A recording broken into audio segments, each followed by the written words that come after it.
जिंदगी की भागदौड़ से जब भी मन थकता है तो कुदरत की गोद से बढ़कर कोई सुकून नहीं है, इसका एहसास होता है।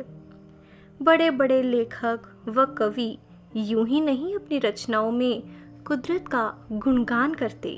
और यूं ही नहीं, भरत व्यास जी ने लिखा, ये कौन चित्रकार है, ये कौन चित्रकार। हरी भरी वसुंधरा पर नीला नीला ये गगन कि जिस पे बादलों की पालकी उड़ा रहा पवन।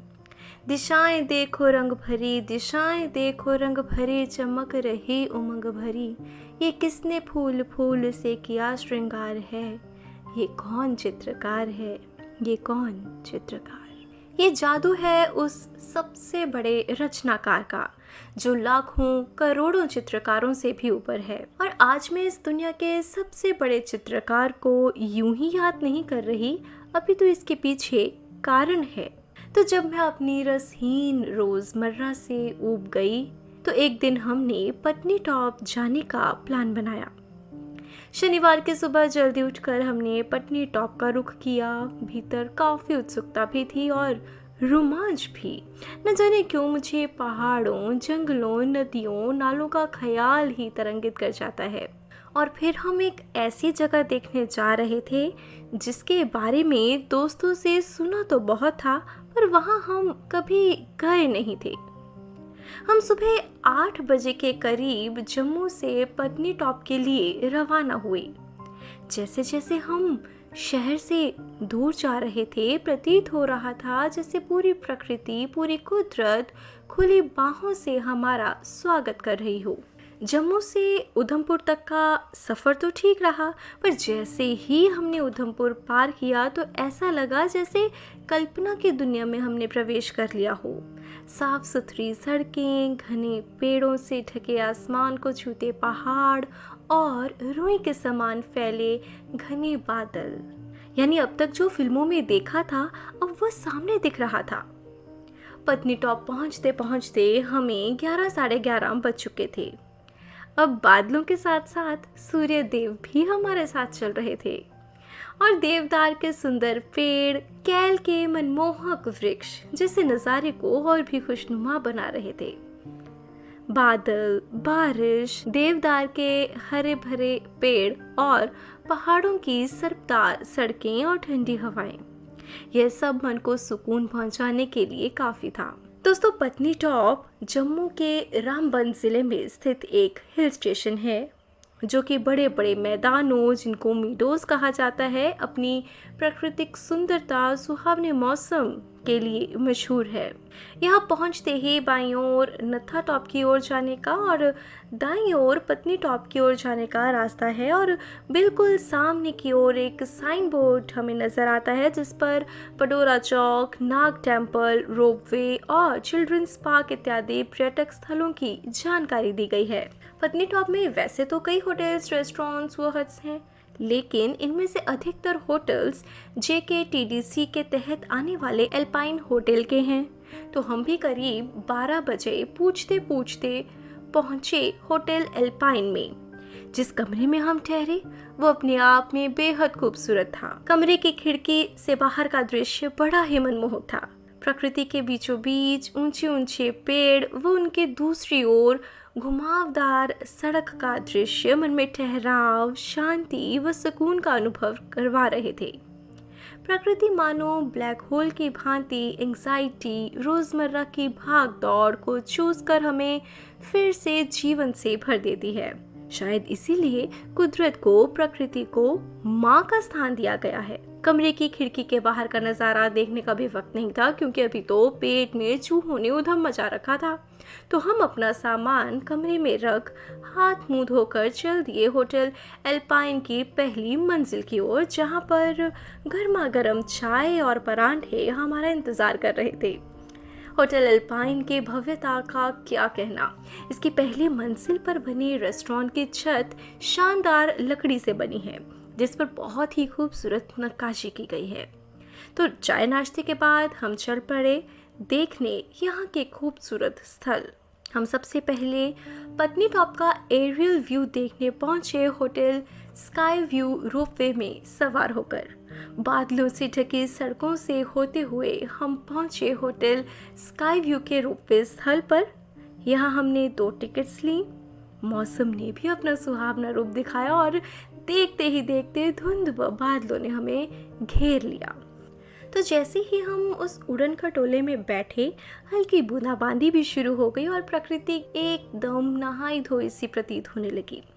टेरेस फार्म्स, खूबसूरत चील के पेड़, सर्पदार रास्ते और दूर कहीं कहीं पर टीन के छतों वाले घर, जैसे कि आमतौर पर पहाड़ी इलाकों में दिखाई देते हैं, एक खूबसूरत नज़ारा पेश कर रहे थे। कुदरत की सुंदरता बरसात के बाद तो और भी खिलकर और भी निखर कर सामने आती है। वैसे नीचे पहुंचकर कुछ खास देखने योग्य नहीं है सिवाय होटल स्काई व्यू के, तो आप चाहें तो इसे छोड़ भी सकते हैं। पर हाँ, हवा में उड़ते पंछी की तरह अगर आप कुदरत के नज़ारों को ऊपर से देखना चाहते हैं और बढ़िया फोटोग्राफी करना चाहते हैं तो इसमें ज़रूर जाएं। तो वहाँ रुककर एक छोटी सी वॉक करके और कुछ पलों को कैमरे में कैद कर हम भी उसी उड़न खटोले से वापस आ गए और फिर हम आगे बढ़े यहाँ के मशहूर नाग देवता मंदिर की ओर। खूबसूरत चील के पेड़ों के बीचों बीच त्रिकोणी छत वाला नाग मंदिर यहाँ के प्राचीन मंदिरों में से एक है जो नाग देवता को समर्पित है। और ऐसी मान्यता है कि ये करीब 600 साल पुराना मंदिर है। मंदिर में नाग देवता की मूर्ति है और मंदिर के गर्भगृह में सिर्फ पुरुष ही जा सकते हैं, औरतें बाहर से ही माथा टेकती हैं।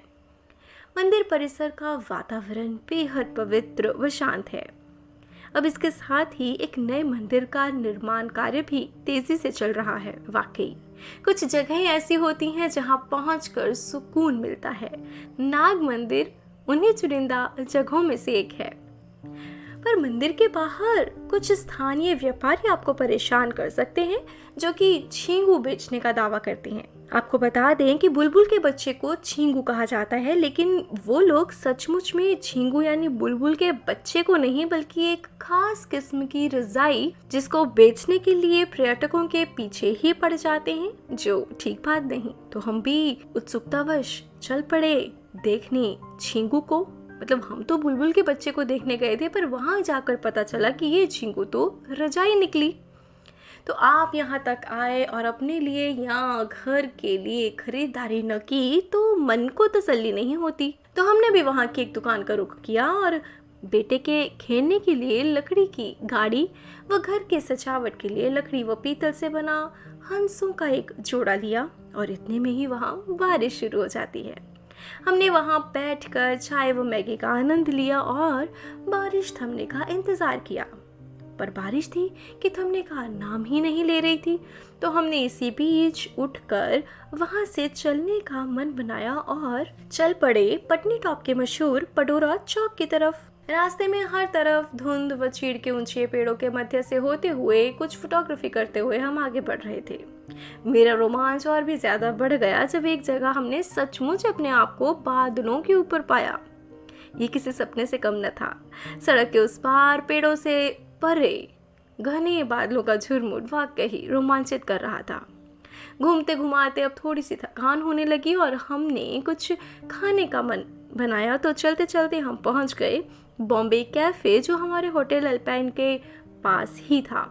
यहाँ हमने गर्मा गर्म कॉफ़ी व पास्ता से अपनी भूख मिटाई और थकावट उतारने वापस होटल रूम पहुँच गए। देखते ही देखते शाम ढल गई और थोड़े आराम के बाद तरोताज़ा हो हमने चाय का एक एक कप लिया और फिर से निकल पड़े पटनी टॉप के मशहूर मीडोज देखने के लिए, जिसके लिए पटनी टॉप मशहूर है। घास के बड़े बड़े मैदानों को मीडोज कहते हैं। ये आपको दूर दूर तक प्रकृति को देखने का, उसको सराहने का और कुछ समय खुद के साथ बिताने का मौका देते हैं। यहाँ आप अपने परिवार के साथ पिकनिक मना सकते हैं, खुले आसमान को निहार सकते हैं, टूटते बनते बादलों की आकृतियों को निहार सकते हैं।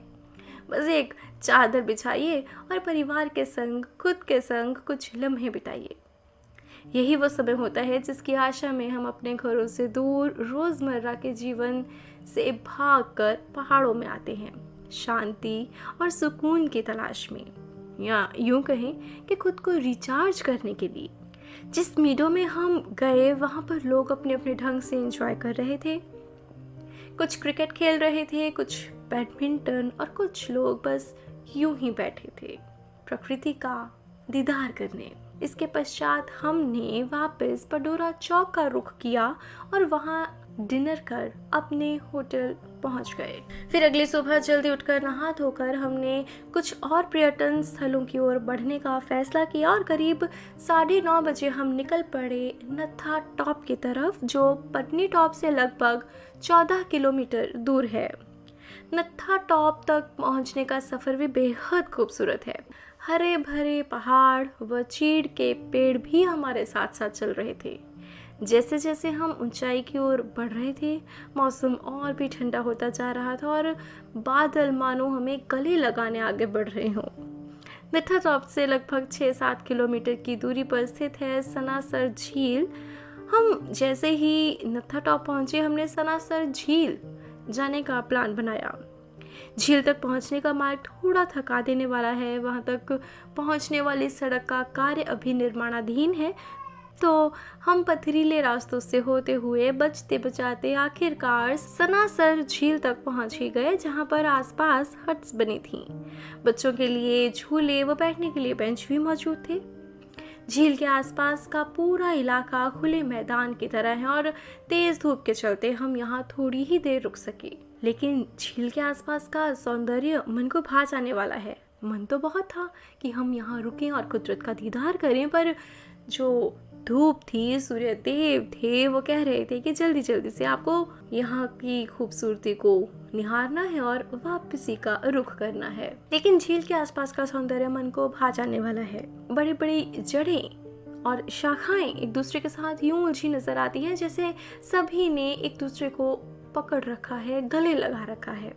दूर दूर तक नजर आते हैं विशाल पहाड़, पहाड़ों पर उड़ते बादल, खुला साफ आसमान। ये प्राकृतिक नज़ारा मन में हमेशा के लिए कैद हो जाता है। दोस्तों, सनासर का नाम 2 झीलों के नाम को जोड़कर बना है, सना और सर। यहाँ पर पर्यटकों के लिए घुड़सवारी, पैराग्लाइडिंग व ट्रैकिंग इत्यादि रोमांचक खेल भी उपलब्ध हैं। कुछ देर यहाँ बैठने के बाद हम वापस चल पड़े नत्था टॉप की तरफ, और जो अब थोड़ा सा दुर्गम लग रहा था, शायद ऊंचाई की वजह से। तो फिर हमने कुछ समय नत्था टॉप पर बिताया। यहाँ पर हर तरफ धुंध व बादलों ने पहाड़ों को अपने आगोश में ले रखा था और कुछ दिखाई नहीं दे रहा था। कुछ समय यहाँ बिताने के बाद हमने वापसी की राह पकड़ ली और फिर उसी सुहावने रास्ते से हमने नत्था टॉप से पहले पत्नीटॉप और फिर चनैनी और उधमपुर होते हुए जम्मू तक का सफ़र तय किया। और हाँ, यदि आपके पास समय हो तो आप चनैनी से पिल्लू की पौड़ी और सुध महादेव भी जा सकते हैं। खैर, हम तो इस बार नहीं जा पाए। वापस आते मेरे मन में कई दफ़ा ख्याल आया कि एक बार गाड़ी से निकलकर पेड़ों को गले लगा लूं और पहाड़ों को झुककर नमन करूं। गाड़ी से उतरकर तो नहीं, पर मन ही मन कई बार पेड़ों के प्रति, पहाड़ों के प्रति, संपूर्ण प्रकृति के प्रति मन से आभार व्यक्त करती रही और सोचती रही कि मैं कितनी खुशकिस्मत हूँ कि पत्नीटॉप आने का मुझे सौभाग्य मिला। तो ये थी दोस्तों मेरी पत्नीटॉप यात्रा। नमस्कार।